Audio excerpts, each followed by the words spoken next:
Today, I'm going to demonstrate how to fix an issue where your iPhone or your iPod doesn't show up under this PC in Windows 10.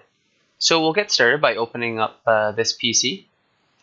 You'll see here that I don't have my iPhone listed anywhere in this window. So the steps to fix this is you're going to go down to the Windows icon in the bottom left-hand corner. You'll right-click right here, and then you will select Device Manager. After that, what you'll do is you'll go to the Portable Devices section.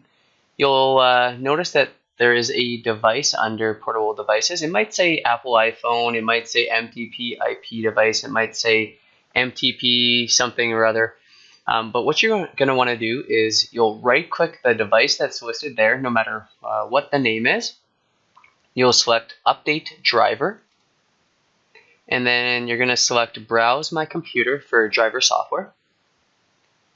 And then you will select Let me pick from a list of available drivers on my computer.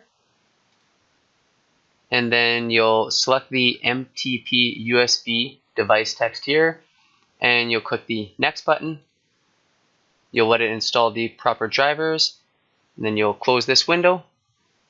Everything should be refreshed, and now there shouldn't be any error message here beside Apple iPhone, and it should display Apple iPhone, or depending on which device you're using, it could display Apple iPod. You'll go back to this PC window, and you'll notice that your iPhone is now listed within this PC window. You can double click on it, and you should be able to go through the internal storage of the iPhone. So that's about it. If you guys have any questions or comments, feel free to leave them below. And if this video has fixed your issue, please give it a thumbs up and subscribe to my channel. Okay, thanks a lot. Have a good day.